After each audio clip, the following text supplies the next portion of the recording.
Hello, welcome all. আজকে 22 তারিখ, 22শে মে। আর দুদিন বাকি ওয়েস্ট বেঙ্গল জয়েন্ট পরীক্ষা হতে। তো ওয়েস্ট বেঙ্গল জয়েন্ট পরীক্ষার জন্য কিছু কিছু জিনিস মাথায় রাখা জরুরি।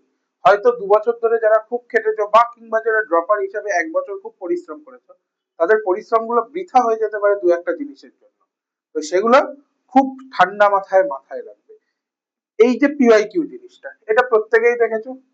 তো আমার আজকের বক্তব্য হলো আমরা কোয়েশ্চেনটা পেয়ে কি করব, সলভ কিভাবে করব, টাইমটাকে কি করে করব। কারণ আমি একটা জিনিস জানি, সেটা কি, সেটা হলো ওয়েস্ট বেঙ্গল জয়েন্টের সবচেয়ে মেন শত্রুকে, বিশেষ করে ম্যাথসের সবচেয়ে মেন শত্রু হলো সময়। সময় খুব বড় শত্রু। টাইম, এই টাইমটাকে আমাদের বিট করতে হবে। তো কিভাবে, কোন সেকশনে কতটা টাইম দেবো, কিভাবে অ্যাপ্রোচ করব, প্রত্যেকটা জিনিস আমরা আজকে দেখবো। আচ্ছা, প্রথম হলো এই কোয়েশ্চেনটা মোটামুটি এই ধরে নাও অ্যাপ্রক্স 20-21 পেজের কোয়েশ্চেন থাকবে। ঠিক আছে, আর একটু বেশি বা কম প্লাস মাইনাস 2-3 হতেই পারে। আচ্ছা, নেক্সট থিং, রাফ ওয়ার্ক। ধরা যাক আমি ফার্স্ট পেজটা দেখিয়ে বলি। রাফ ওয়ার্ক চেষ্টা করবে এই কোয়েশ্চেনটার জন্য। Try to do the rough work here in the designated places. আমি জাস্ট একটু দেখিয়ে দিচ্ছি।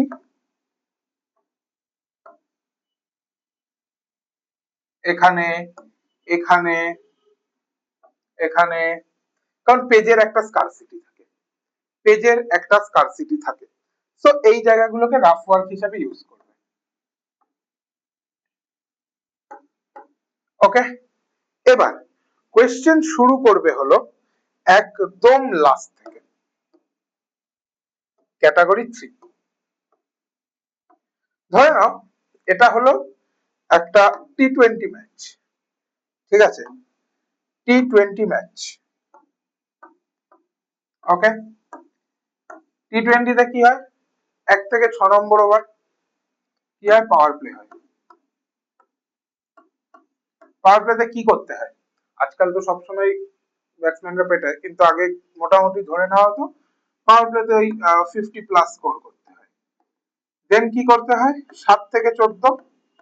7 থেকে 14 কি, 7 থেকে 14 হলো মিডিল ওভার। এইটা কিন্তু ভেরি ইম্পর্টেন্ট। এখানে উইকেট হারালে চলে না, উইকেট হারালে ম্যাচ হারবে। ঠিক আছে, মিডিল ওভার্সে উইকেট হারালে ম্যাচ হারবে। লাস্টে 15 থেকে 20 বিগ হিটারদের টাইম, ফিনিশারদের টাইম। ফিনিশাররা আবার কি করে, আবার পেটায়। তো এই হলো একটা টি20 স্ট্রাকচার। আমাদের ওয়েস্ট বেঙ্গল জয়েন্ট পরীক্ষাটা অনেকটা টি20-র মতো। এটা হলো আমাদের দি power play.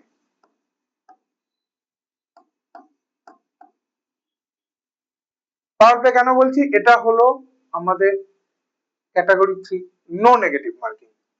No negative marking plus 2 marks আসতে পারে, কিন্তু এমন হতে পারে সিলেক্টিভ সিলেকশনে পার্সিয়াল মার্কস হবে। তো আমাদের প্রত্যেকটা জিনিস ভালো করে বুঝতে হবে। যেমন ধরা যাক, আমি একটা এক্সাম্পল দিচ্ছি। কোয়েশ্চেন আমি সলভ তো আপাতত করাচ্ছি না, কারণ সলিউশন প্রত্যেকে সব জায়গায় জানে। যেমন ধরা যাক, সাপোজ বাই চান্স ধরা যাক আমি এই কোয়েশ্চেনটা সলভ করছি। কি বলছে, একটা ইকুয়েশন দিয়ে দিয়েছে, পিটা কোন ইন্টারভ্যালে থাকবে। আমার মাল্টিপল চয়েস কোয়েশ্চেন। আমি কি করব, এটা কি বলেছে, ক্লোজ ব্র্যাকেট 3, -3, -2। আমার পাওয়ার প্লে, আমি অত রাহুল দ্রাবিড় হবো না এখানে। -3 ক্লোজ ব্র্যাকেটে আছে, ভাই -3 বসা, হচ্ছে কিনা দেখ, যদি হয় ওকে, না হলে বেরো। এখানে -3 -2 আছে, রাহুল দ্রাবিড় হবো না, সেওয়াগ হবো, -2.5 বসাও। ঠিক আছে, বৈভব সূর্যবংশীর মতো ব্যাটিং। এখানে -5 বসাও, আর এখানে 2.5 বসাও। চারটে ভ্যালু বললাম, চারটে ভ্যালু দিয়ে চারটে চেক হয়ে যাবে, যেটাই হবে সেইগুলো আনসার করবি, এত তাড়াতাড়ি হবে। ঠিক আছে, টাইম বাঁচাবো এখানে, কিন্তু হাই স্কোরিং করব। রাইট, খেলবো কেমন ভাবে, যেগুলো শিওর আনসার জানি করব, যেগুলো শিওর জানি না সেগুলো করে আসবো। ছেড়ে আসবি না কেউ। ছেড়ে আসা মানে কি বলতো, নো বলে ফ্রি হিটে ডিফেন্স করা, তা তো না, ফ্রি হিটে আউট হলে হবি। ওকে, আচ্ছা, এরপর তোরা করলি করলি করলি, ঠিক আছে, করার পর একটা জিনিস ভালো করে দেখ, সেটা হলো, ধরা যাক এই কোয়েশ্চেনটা একটা ইন্টিগ্রেশন দিয়েছে যার ভ্যালু বার করতে দিয়েছে, তুই এটুকু বুঝতে পারছিস এর মধ্যে ইন্টিগ্রেশনে একখানা ভ্যালু হবে।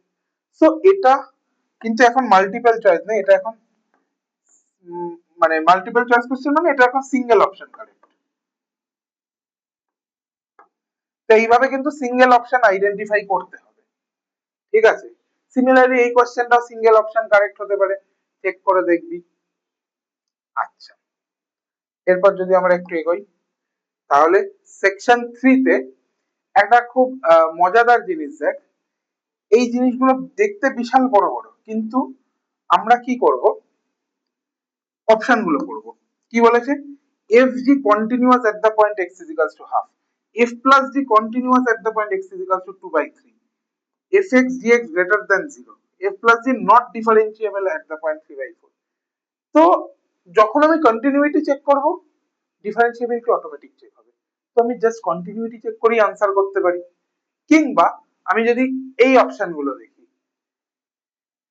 f has minimum at x is equals to 0, maximum at x is equals to 1, তার মানে আমি একটা কাজ করব মিনিমাম ম্যাক্সিমাম, দুখানা আনসারের মধ্যে একটা আমার হাতে চলে আসবে। তো এই জিনিসগুলো বলার আমার একটাই লক্ষ্য, এই সেকশনটা যখন আমরা করব ঠান্ডা মাথায় প্রত্যেকটা কোশ্চেন ভালো করে করব, আর এখানে আমি অ্যালটেড টাইম দেব, অ্যালট করব কতক্ষণ, 20 মিনিটস। 10খানা কোশ্চেন 20 মিনিটের বেশি নয়।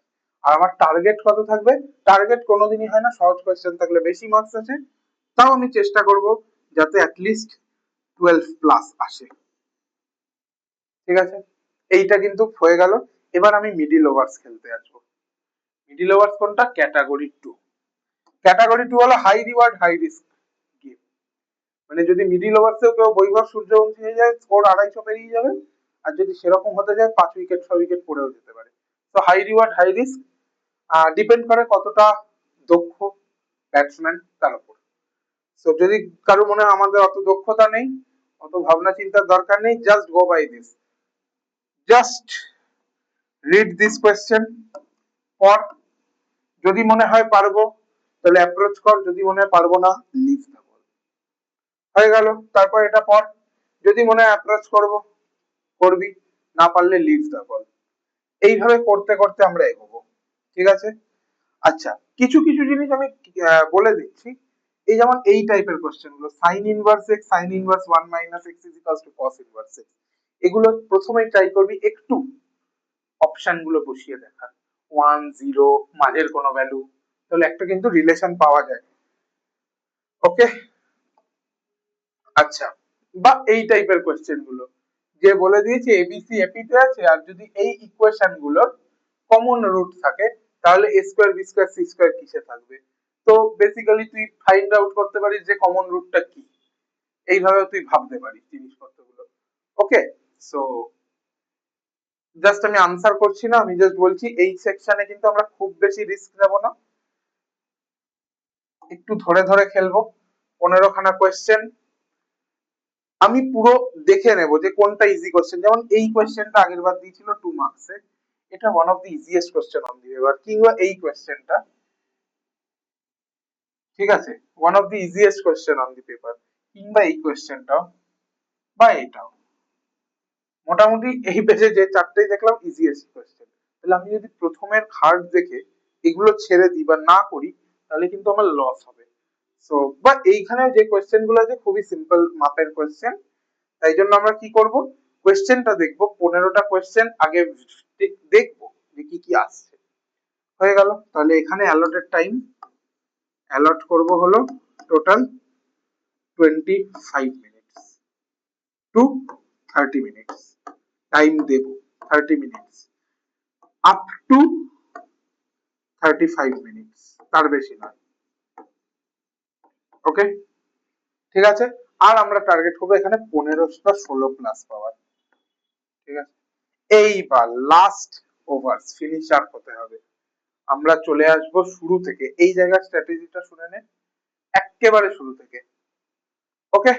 জাস্ট কোয়েশ্চেন দেখবো একবার, আমার হাতে টাইম থাকবে 5 মিনিট, এই 5 মিনিটে আমরা কি করব, 5 মিনিটে আমরা যেটা করব কোয়েশ্চেন দেখবো, হলে ঠিক, নাহলে কাটা, হলে ঠিক, নাহলে কাটা, হলে ঠিক, নাহলে কাটা, এরকম করতে করতে 50 খানা কোয়েশ্চেন ঠিক করবো। কেন করব? কারণ এমন হতে পারে আমি জাস্ট দেখেই কোনোটার আনসার করে দিলাম। যেমন এখানে বলেছে cos inverse alpha, cos inverse beta, cos inverse gamma. আমার যদি মনে হয় আমি তিনটেকে পাই ধরে আনসার করার চেষ্টা করলাম। তো এই রকম জিনিসপত্রগুলো বা নাম্বার অফ রিফ্লেক্সিভ রিলেশন, দাদা বাড়িতে খুব ভালো করে মুখস্থ করেছিলাম, অপশন সি আনসার হবে দেখে পেয়ে গেলাম। তো ওই জন্য জাস্ট দেখে আমি কোনগুলোর আনসার পাচ্ছি সেগুলো চেক করবো। যেমন এটা এটা সবাই জানে কত হবে, 0 হয়ে যাবে। বা এই কোয়েশ্চেন গুলো প্রত্যেকটা জিনিস, যেমন এখানে কোন পয়েন্টে ডিসকন্টিনিউইটি থাকে, আমি জানি দাদা জেড হবে। ইন্টিজারে কেন ডিসকন্টিনিউইটি থাকে? যখন ইন্টিজারে যায় আবার নেমে পড়ে, ঠিক আছে, দা ফ্র্যাকশনাল পার্টস। তো যেগুলো আমি দেখে পারবো বুঝতে, একদম 5 থেকে 10 মিনিটের মধ্যে আমি 50 খানা কোয়েশ্চেনকে দেখবো যে দাদা এটা তো পারবো, একদম জানি, এটা তো দেখে আমি বুঝতে পারছি দাদা এটা কি হবে। এটা আমি 6 + 3 - x বসাবো, যদি এটা বসাই তাহলে 2i এর ভ্যালু হয়ে যাবে 3, তাহলে আনসার 3/2 হয়ে যাবে। 10 সেকেন্ডের কোয়েশ্চেন আমি যেগুলো করব, হয়ে গেল 50 খানা।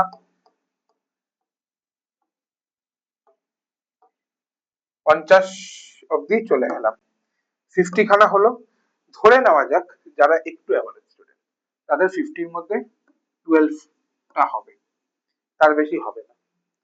এবার আমার হাতে থাকবে 1 আওয়ার, এই 1 আওয়ারটা কিন্তু ইউজ করতে হবে। এর মধ্যে আমি যখন ঘোরাচ্ছিলাম পেজগুলো, ধরা যাক এই কোয়েশ্চেনটা আমি দাদা, এই কোয়েশ্চেনটা মনে হচ্ছে আমি পারতে পারি, তাহলে আমি একটা গোল দিয়ে রাখবো। ইনস্টেড যদি এই কোয়েশ্চেনটা দেয় দাদা আমি পারবো না মনে হয়, ঠিক আছে, তাহলে আমি কি করলাম, আমি একটা ছোট্ট ক্রস দিয়ে দিলাম। কেন পারবো না দাদা, আমার কনিক্স দুর্বল আছে, আমি পারবো না, ছোট্ট একটা ক্রস দিয়ে দিলাম। এইভাবে কিন্তু এগোতে হবে। এবার প্রথমে আমরা কি করবো, গোলগুলোকে অ্যাটেম্প্ট করব। কিংবা ধরা যাক এই কোয়েশ্চেনটা দাদা আমি পারবো না মনে হয়, ছোট্ট ক্রস দিলাম, এটা যদি পারতেও পারি আমি গোল দিয়ে বেরোলাম। ওইটাই টোটাল 10 মিনিটে করে ফেলতে হবে। তারপর যখন ঘোরাবো গোলগুলো আগে সলভ করব, হয়ে গেলে তারপর ক্রসে যাব। কয়েকটা পয়েন্ট মনে রাখতে হবে। একটা পয়েন্ট হলো, সেটা হলো রাফ যখন দরকার হবে তখন করবি। মাথাটা সবচেয়ে বড় রাফ পেজ, ঠিক আছে, তো মাথায় ক্যালকুলেশন করা is the best thing you can do. রাফটা যদি দরকার হয় তখন করবি। আরেকটা, সেটা হলো ট্রাই টু টেক এক্সাম্পলস। কেউ খাতা চেক করতে যাবে না, আমাদের আমাদের অপশন টিক দিলেই হবে, তাহলে এক্সাম্পল মেরে দেবে। মানে কিরকম, ধরা যাক সাপোজ যে কোনো একটা কোয়েশ্চেন বলছি, ধরা যাক বললো যে এরকম একটা কোয়েশ্চেন, দেখি কোনো জায়গায় এক্সাম্পল দিতে পারবো কিনা।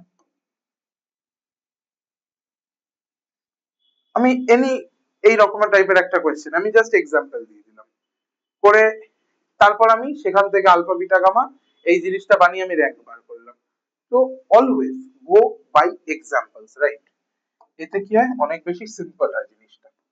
আরেকটা হলো, সেটা হলো যে try to answer the most in section A. এটার মানে কি, সেকশন 1 এ মার্কিং স্কিম হলো +1 -0.25। তো যেগুলো গোল বা ক্রস দেওয়া আছে তার মধ্যে যেগুলো আনসার করছি না আমরা, আমি করলাম কি, আমি 6খানা এরকম কোয়েশ্চেন বাছলাম যেগুলো আমার মন বলছে এটা আনসার হতে পারে, বাট আমি শিওর না, আমি ক্যালকুলেশনও জানি না, even I don't know anything about it, আমি শুরুও করতে পারছি না, বাট আমার মন বলছে আনসার ওটা হবে, করে আয়। ধরা যাক ওর মধ্যে আমার একখানা ঠিক হলো,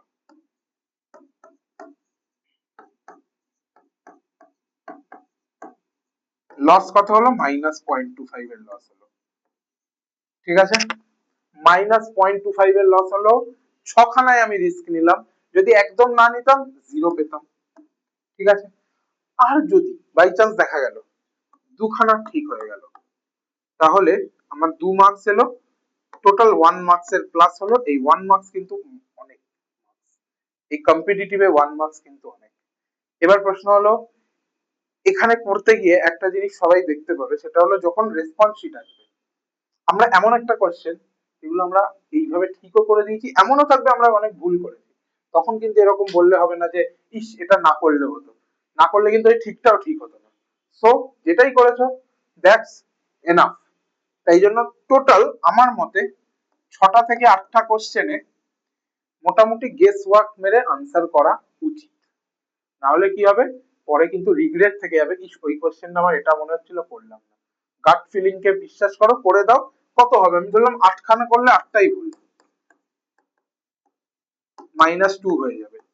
দ্যাটস এ লট লস, মানে এটা অনেক বড় লস, কিন্তু তবুও তবুও একটা আমরা জেতার দিকে থাকলাম। বাই চান্স যদি দুখানা ঠিক হয়ে যায় তাহলে কিন্তু আমরা +0.5 চলে যাব। তো কখনো কিন্তু ওই গেস নিতে ভয় পাবে না। অবভিয়াসলি সেকশন 2 তে গেস নেবে না, সেকশন 3 তে তো সব কটা করে আসবে। তো এইভাবে একটা কোয়েশ্চেন সলভ করতে হয়। হ্যাঁ 2 ঘন্টা শুনতে মনে হয় যেন 2 ঘন্টাই পাবে, অবভিয়াসলি কেউ 2 ঘন্টা পাবে না, তার মাঝে সাইন করাতে আসবে, তার মাঝে কিছু টেনশন থাকবে, মাথার থেকে সব বেরিয়ে যাওয়ার চেষ্টা করবে। তো তার মধ্যেও কিন্তু ভালো করে নিজের কাজটাকে নামিয়ে ফেলতে হবে। ওকে। আর ওএমআর মার্কিংটা অ্যাট লিস্ট এক্সাম শেষ হওয়ার 10 মিনিটস আগে ঠান্ডা মাথায় করে নেবে, অ্যাট লিস্ট 10 মিনিটস আগে।